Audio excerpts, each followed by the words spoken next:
नमस्कार दोस्तों, हमारे चैनल फ्राइडे रिकैप पर आपका एक बार फिर से स्वागत है।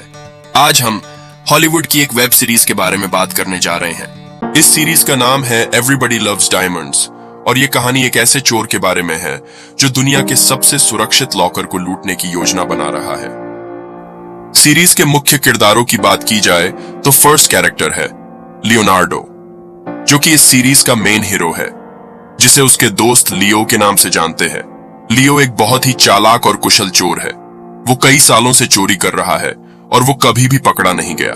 उसे चोरी के नए नए आइडियाज आते रहते हैं जो कभी कभी फेल भी हो जाते हैं। बस ऐसा ही एक आइडिया फेल होने की वजह से उसका एक दोस्त विटो जेल में है। लियो के परिवार में पत्नी जिसका नाम एना है और दो बेटे हैं जो लियो के ससुर के घर इटली में रहते हैं। एक तरह से लियो घर जमाई है। लियो का ससुर इटालियन नेशनल पुलिस का जनरल है, तो जाहिर है कि उसका ससुर अमीर है। एक दिन लियो को दुनिया के सबसे सुरक्षित लॉकर के बारे में पता चलता है। इस लॉकर में करोड़ों डॉलर के डायमंड है। लियो को पता है कि यह एक बहुत ही मुश्किल काम होगा, लेकिन वो इसे करने के लिए दृढ़ है। लियो अपनी योजना को अंजाम देने के लिए अपने साथियों की एक टीम बनाता है। इस टीम में एक सिक्योरिटी एक्सपर्ट, एक हैकर और एक ताला खोलने वाली लड़की शामिल है। अब इस सीरीज का दूसरा किरदार, या यूं कहा जाए कि चोर मंडली का दूसरा सदस्य है गीगो। गीगो एक सिक्योरिटी अलार्म एक्सपर्ट है, पर उसके ऊपर तीन बीवियों की और 5 बच्चों की जिम्मेदारी है। पर पैसों की तंगी के कारण वह इसे निभाने में असमर्थ है। कहानी का तीसरा किरदार है एलबी, जो रिश्ते में तो लियो का भाई है, पर वो एक अच्छा हैकर भी है। यूं कहा जाए तो ये पागल सा दिखने वाला इंसान इस टीम का अहम मेंबर है। अब इन तीनों को देखकर पब्लिक बोर ना हो, इसलिए टीम की चौथी मेंबर है जेल में सजा काट रहे विटो की बेटी संड्रा। संड्रा एक की एक्सपर्ट है और वो कोई भी ताला खोल सकती है। लियो एक बार उसके बॉस मिस्टर लेवी के साथ वर्ल्ड डायमंड सेंटर में जाता है और उसे वो डिपॉजिट वॉल्ट देखने का मौका मिलता है और लियो उसे लुटने का प्लान बनाता है। वो अपना प्लान लेकर पहले गीगो के पास जाता है और उसे अपना प्लान बताता है। फिर गीगो और लियो मिलके संड्रा के पास जाते हैं, पर संड्रा मना कर देती है और कहती है वर्ल्ड डायमंड सेंटर को लूटना असंभव है। पर लियो उसे दिखाता है कि यह असंभव नहीं है, क्योंकि कुछ साल पहले साइमन वेनल्डे नाम का चोर ऐसी कोशिश में लगभग सफल हो ही गया था। फिर भी वो दोनों नहीं मानते, तो लियो उन्हें कहता है कि मैं तुमको वर्ल्ड डायमंड सेंटर में एक ऑफिस लेकर दिखाऊंगा और फिर तुमसे मिलूंगा। उसके बाद वो उसकी बीवी एना को बताता है कि वो डायमंड का बिजनेस करना चाहता है और इसके लिए उसे कुछ पैसे चाहिए और एना अपने पिता से इस बारे में बात करे।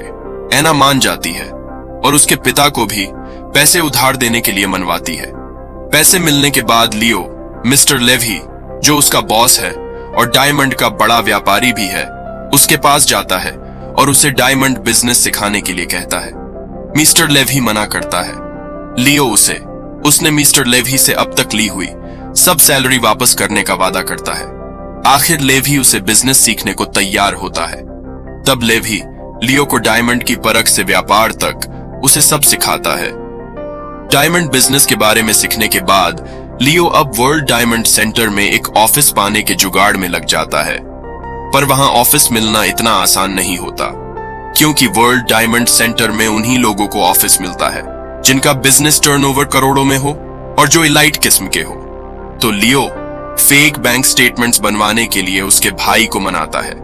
उसका भाई अल्बी एक हैकर है, इसलिए वो उसे स्टेटमेंट्स निकाल कर देता है और उसे चोरी में मदद करने को मान जाता है। इस तरह लियो वर्ल्ड डायमंड सेंटर में ऑफिस लेने में कामयाब हो जाता है, जो उसके प्लान की फर्स्ट स्टेज की बहुत बड़ी सफलता थी।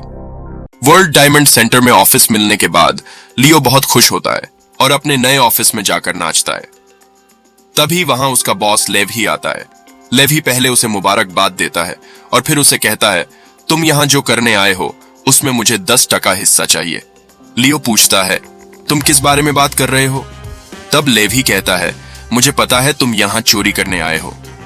लियो पहले तो मुकर जाता है, पर बाद में वो मान जाता है। अब लियो अपने ऑफिस बैग में एक माइक्रो कैमरा फिट करता है और डायमंड सेंटर के हर एक चीज की इंफॉर्मेशन इकट्ठा करता है, यहां तक कि वो लॉकर के अंदर की भी तस्वीरें लेता है। कुछ दिन बाद जब उसको जो इंफॉर्मेशन चाहिए थी वो मिल जाती है, तो वो वह इंफॉर्मेशन गिगो और संड्रा को दिखाता है। वो दोनों उसकी कामयाबी से चकित हो जाते हैं और प्लान में उसका साथ देने को राजी हो जाते हैं। अब इन चारों की टीम लियो के घर अपना डेरा जमाती है।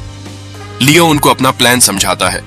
प्लान के हिसाब से रात को कुछ घंटों के लिए डायमंड सेंटर के बाहरी एरिया के कैमरा और सेंसर्स सफाई के चलते बंद रहते हैं, पर लियो नोटिस करता है कि सफाई करने वाली औरतें रोज 20 या 25 मिनट पहले ही अपना काम खत्म करके चली जाती है। लियो इसी बीच प्लान को अंजाम देने का सोचता है। सबको प्लान पसंद आता है और चोरी का दिन तय हो जाता है। चोरी के दिन लियो चर्च जाकर प्रार्थना कर रहा था, तभी उसे गिगो का फोन आता है और उसे कहता है उसे किसी लड़की ने दारू पिला के लूट लिया।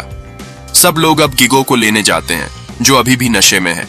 गिगो की हालात देखकर लियो अपना प्लान कैंसिल करने वाला होता है, पर गिगो मना करता है और थोड़ी देर बाद गिगो ठीक हो जाता है। फिर सब मिलके वर्ल्ड डायमंड सेंटर पहुंच जाते हैं। एक एक बाधा को पार कर लियो, गिगो और संड्रा अंदर पहुंच जाते हैं। एल्बी बाहर कंप्यूटर से सीसीटीवी पर निगरानी रखकर उन्हें गाइड करता है। संड्रा के हुनर के मदद से वो एक एक ताला खोलकर उस रूम तक पहुंच जाते हैं जहां तिजोरी का अलार्म लगा है। अब गिगो का काम उस अलार्म को नाकाम करना है।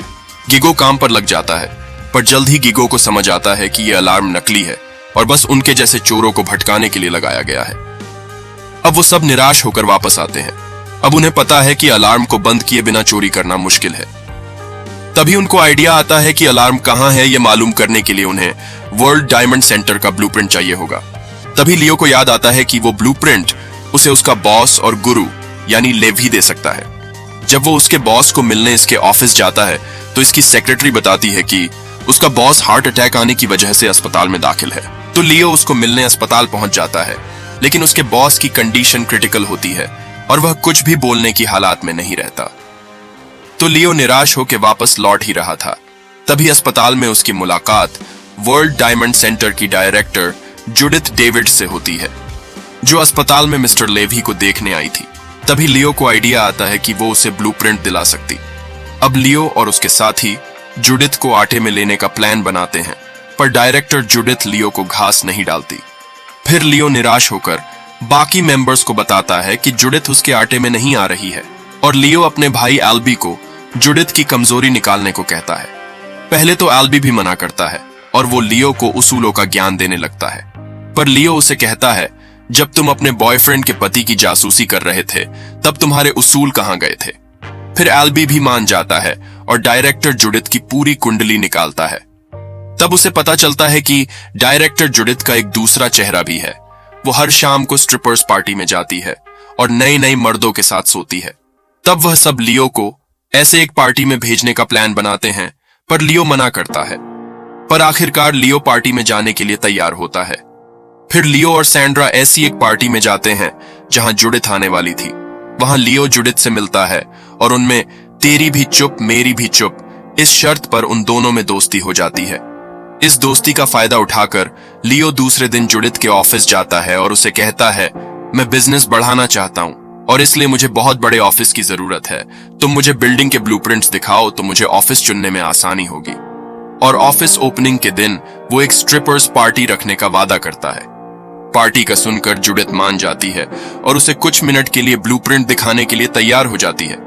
लियो जुडिथ के साथ ब्लूप्रिंट देखने के लिए जाता है, तभी एल्बी वहां के इलेक्ट्रिसिटी को हैक करके बंद कर देता है।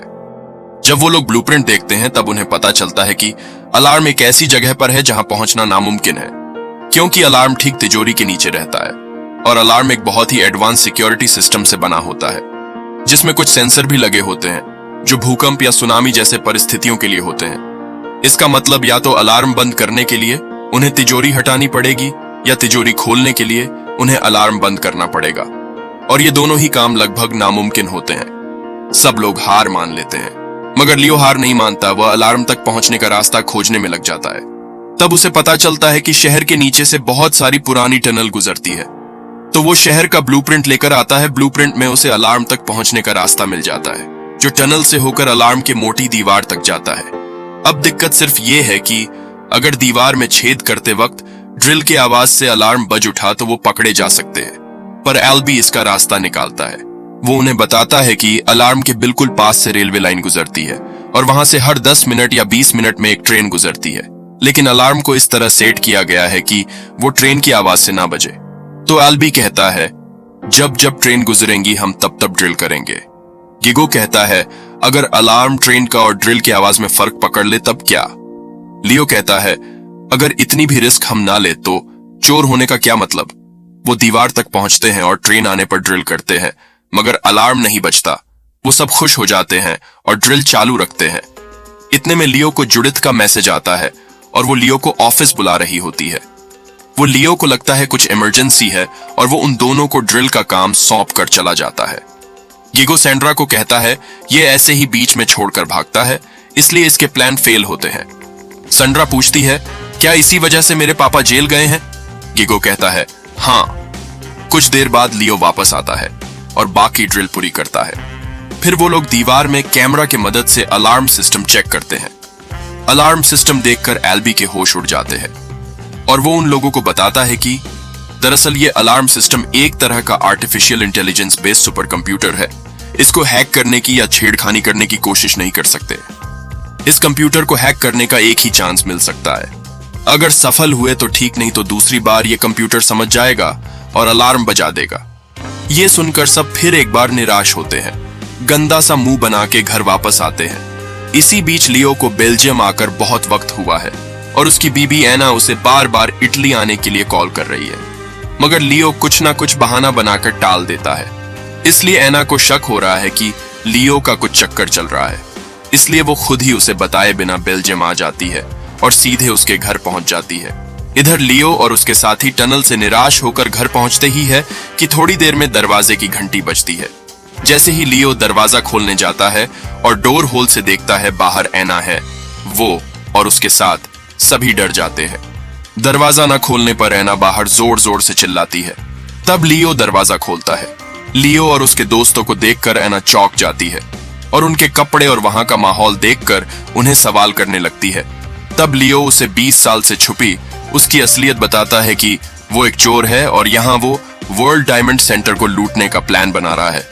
ये सुनकर एना हंसने लगती है। उसे लगता है लियो मजाक कर रहा है।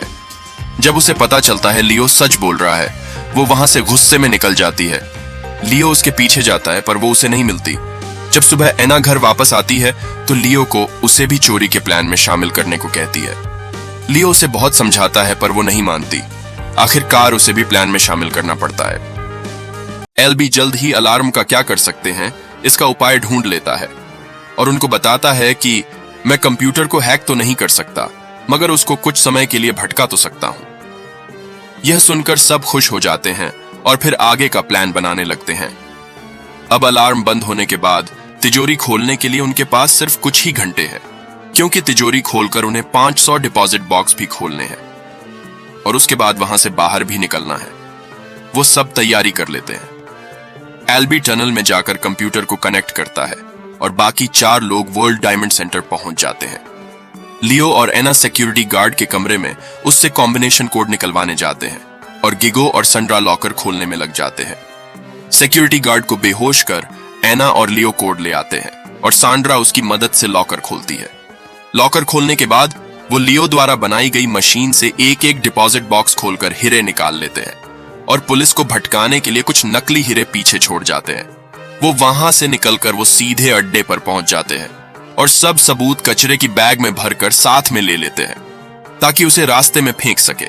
मगर सैंड्रा अपने पिता को जेल में पहुंचाने का जिम्मेदार लियो को मानती है, इसलिए वो गिगो के साथ मिलकर लियो को फंसाने का प्लान बनाती है।